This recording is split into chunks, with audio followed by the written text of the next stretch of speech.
Stroke, kidney damage, cognitive decline, and even early-stage heart disease. Every one of them can begin with something as small, as forgettable, as easy to ignore as waking up with a dry mouth. Most people don't think twice about it. They open their eyes, feel that thick, sticky dryness on their tongue, reach for the glass of water on the nightstand, take a few swallows, and move on with their day. It seems harmless. It seems normal. But what if that dryness has nothing whatsoever to do with thirst? What if it's your body trying to deliver a message it has been sending you quietly for weeks, for months, possibly for years? And no one ever taught you how to read it? Here's what stops me cold every single time I sit with this fact. Chronic morning dry mouth affects nearly 1 in 3 adults over the age of 60, and in the overwhelming majority of those cases, it has absolutely nothing to do with how much water you drank the night before. Nothing at all. And yet this is not a conversation taking place in most pharmacies. It is not a conversation taking place at most annual checkups. It is simply not being had. Stay with me all the way through to the end. Because I'm going to reveal to you today is something sitting quietly in your medicine cabinet or resting right there on your nightstand at this very moment, and it may be doing far more harm than simply drying out your mouth. We are talking about something with the potential to affect your kidneys, your heart, and your brain all at the same time. I'm Dr. Leon Hayes, a physician with over 10 years of dedicated clinical experience, focused specifically on the health of adults over 60. In that time, I have sat across from countless men and women who came to me with something that sounded completely minor, only for the two of us to uncover a serious underlying condition that had been hiding in plain sight behind that one small dismissed symptom. Morning dry mouth is exactly that kind of symptom, deceptively simple on the surface, potentially life-changing underneath. What I am about to walk you through challenges, something most of us have been quietly conditioned to accept.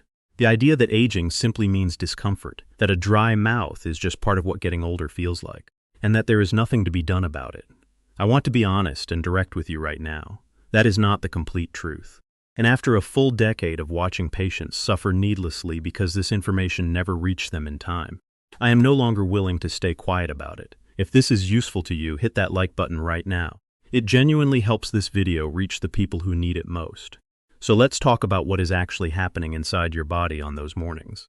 When you wake up feeling like your mouth has been packed full of cotton, your mouth depends on a continuous, steady supply of saliva. And saliva is not simply water. It is a sophisticated biological fluid, carrying enzymes, antimicrobial proteins, minerals, and protective compounds that defend your teeth, your gums, your throat, your digestion, and your immune system around the clock without rest. When your salivary glands begin to slow down, or when other systems deep inside your body start to struggle, saliva production drops. And when it drops significantly, your mouth dries out, especially overnight when you are not drinking, not speaking, and not doing anything that would naturally stimulate saliva to flow. After the age of 60, your body already produces roughly 30 to 40% less saliva than it did back in your 40s. That reduction alone creates real vulnerability. But it becomes genuinely dangerous when it combines with the 7 causes I am about to reveal to you, because none of these causes simply dry out your mouth. Every single one of them is pointing towards something deeper happening within your body.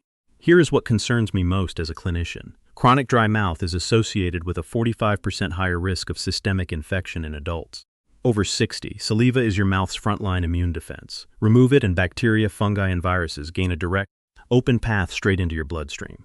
So let's go through all 7 together, beginning with the least serious and building all the way up to the one that worries me the most. And by the time we finish, you will know exactly what to watch for, exactly what to say to your doctor, and exactly what you can do differently starting tonight.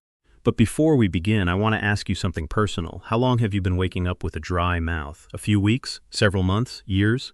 Leave your answer in the comments below. I read every single one, and your answer helps someone else watching this realize that they are not alone in this. Number 7 on our list is the most common cause I see, and also the most dismissed: mouth breathing during sleep. Before you move past this one, thinking it is obvious or harmless, I need you to hear something important. Mouth breathing during sleep is almost never just a habit. In my clinical experience, it is nearly always a symptom of something else going on beneath the surface. And that distinction matters enormously. When you breathe through your mouth at night, air moves directly across your tongue, your palate, and the back of your throat. That constant airflow evaporates moisture at a rate your salivary glands simply cannot keep pace with while you sleep. The result is that sandpaper feeling when you wake, cracked lips, a thicker coated tongue, sometimes even a sore throat that has nothing to do with any illness at all. But here is the part that concerns me far beyond the dry mouth itself. Mouth breathing during sleep is frequently driven by nasal congestion, a deviated septum, nasal polyps, or sleep apnea. And sleep apnea in particular is not something to wave away casually. Research shows that untreated sleep apnea is linked to a 60% increased risk of stroke and a 40% increased risk of heart failure. If you are waking up dry-mouthed and you also snore, feel unrested after a full night of sleep, or if someone close to you has noticed you sometimes stop breathing during the night, please do not file that away as just the way you sleep. Speak with your doctor about a sleep study. That single conversation could matter more than you currently know. For those whose mouth breathing is not connected to sleep apnea, the practical solutions are straightforward and effective. A nasal strip worn across the bridge of your nose before bed can increase nasal airflow, significantly encouraging your body to breathe the way it was designed to. A humidifier in your bedroom, set between 40 and 50% humidity, reduces overnight moisture loss dramatically. Switching to a side sleeping position reduces the tendency to fall open-mouthed. And a small strip of surgical tape placed gently over the lips before sleep, something people have used for years, gently trains mouth breathers back toward nasal breathing. Many people notice a real difference within the very first week. Number 6 is the mistake I see most consistently, and it is one that feels completely logical until you understand why it does not work. Most people who wake up with a dry mouth assume the fix is simple. Just drink more water before bed. So they do exactly that. They finish a large glass right before they turn off the light. And they wake up just as dry as before, sometimes even more frustrated.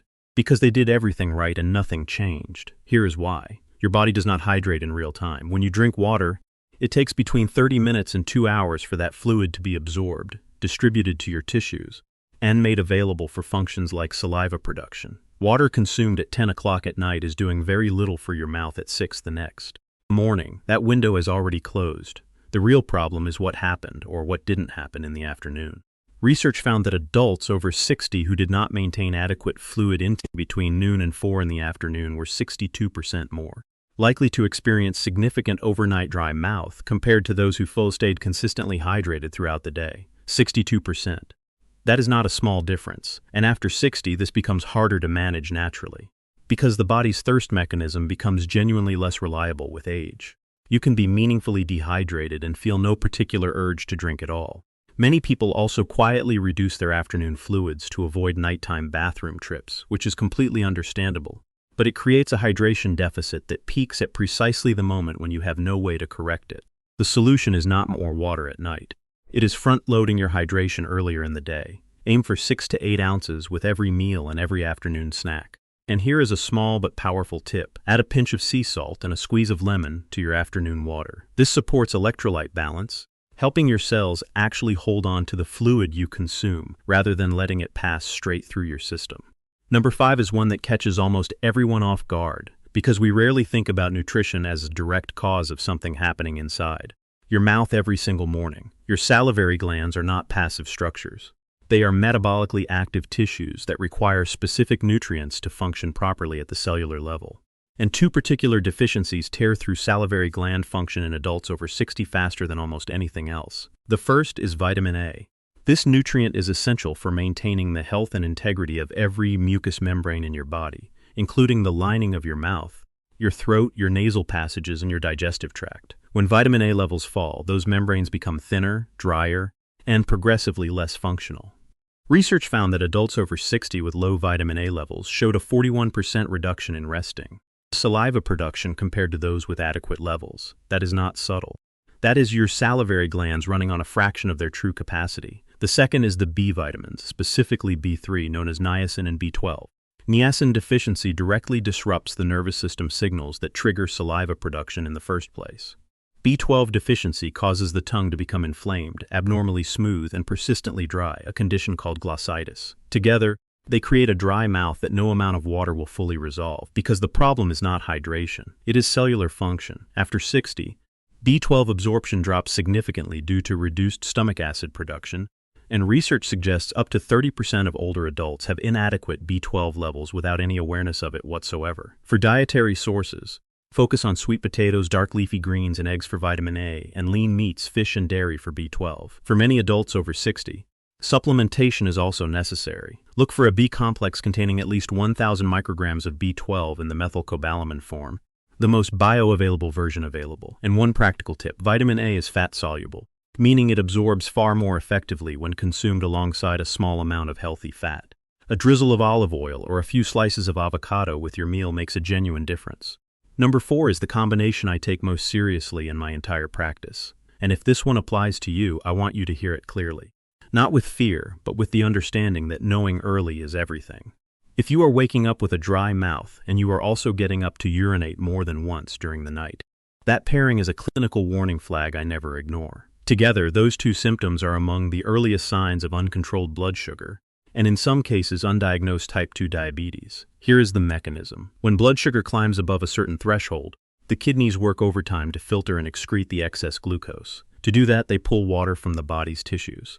That internal fluid loss dehydrates you from the inside out, and one of the first places you feel it is in your mouth overnight, when there is nothing you can do to compensate. What makes this so important is the timeline.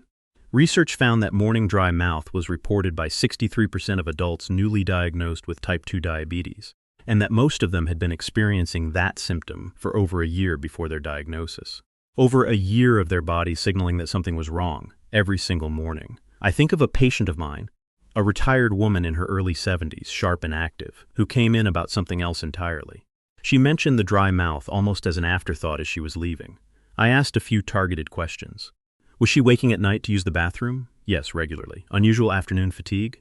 Yes, I ordered a fasting blood glucose panel that same week. Her result came back at 148 milligrams per deciliter.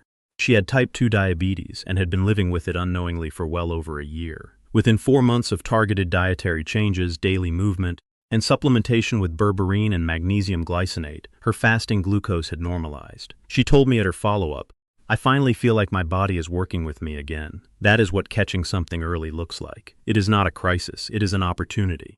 Number 3 is a condition that affects approximately 4 million Americans. And yet, the average patient waits nearly 3 years from the moment their symptoms begin to the moment they finally receive a diagnosis. 3 years.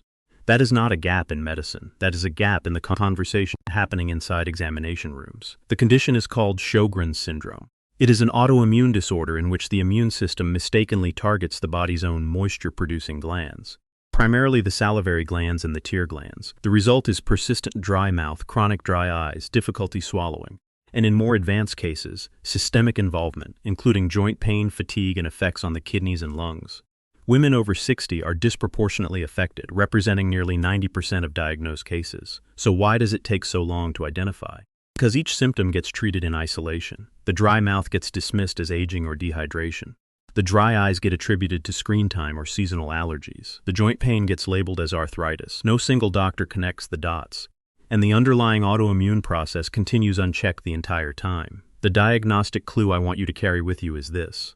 If your dry mouth is consistently accompanied by eyes that feel dry, gritty, or burning, and particularly if you are a woman over 60, please ask your doctor specifically about Sjogren's syndrome by name. A blood test measuring 2 specific antibodies, anti-SSA and anti-SSB, can identify the condition in most cases. You are entitled to ask for that test. Do not wait for someone to offer it. There is no cure for Sjogren's, but there are effective treatments that manage symptoms and slow progression significantly, and for immediate relief while you seek answers. Sugar-free gum containing xylitol is one of the most accessible tools available without a prescription. It stimulates saliva production and simultaneously inhibits the decay-causing bacteria that dry mouth encourages. Number 2 is not one most people would ever connect to a dry mouth, but the link is real. It is documented, and every adult over 60 deserves to know about it. Your salivary glands do not operate independently. They are governed by the autonomic nervous system, specifically the parasympathetic branch, which oversees the body's rest, recovery, and digestive functions. When that system becomes compromised, salivary activity declines and the mouth dries out. What makes this so significant is that autonomic nervous system dysfunction is a recognized early feature of Parkinson's disease and Lewy body dementia. And research has shown that these autonomic changes can appear 4 to 6 years before the classical motor symptoms that typically lead to a diagnosis. I think of a patient of mine, a retired man in his late 70s, methodical and quietly observant. He had mentioned a persistent dry mouth across several visits. We had worked through the obvious explanations, medications, sleep position, hydration. Nothing fully resolved it. Then during one appointment, his wife mentioned almost in passing that he had stopped recognizing the smell of his morning coffee. He had noticed it too but said nothing, assuming it was unrelated. It was not unrelated. I referred him to a neurologist. Imaging confirmed early Parkinson's disease. He was shaken, but because we found it early, he was able to begin neuroprotective therapy and build a care plan well before significant motor symptoms developed. 3 years later, his quality of life remains genuinely good. He told me at a recent visit I almost mentioned the dry mouth. I thought it was too small to bring up. Nothing is too small to bring up. Your body is always communicating. Our job, yours and mine together, is to learn how to listen. Number 1 is the cause I encounter most frequently in my practice, and it is the one that is most consistently overlooked, most poorly communicated, and in my opinion, most deserving of a direct, honest conversation. Over 500 commonly prescribed medications list dry mouth as a side effect. Over 500. For adults over 60 who take an average of 5 or more prescriptions daily, cumulative impact on salivary function and on brain health can be profound. The drug classes most frequently responsible include antihistamines, antidepressants, blood pressure medications, bladder medications, antipsychotics, and certain pain medications, including muscle relaxants. What makes this genuinely dangerous is a concept called anticholinergic burden, the cumulative neurological effect of multiple medications that block acetylcholine, a key neurotransmitter.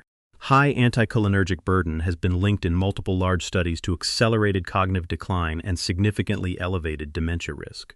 The dry mouth is not the end point. It is the visible signal of something happening much deeper. I think of a patient, a retired man in his mid-70s, who described waking up every morning feeling like he had swallowed chalk. He had been on the same medication combination for years.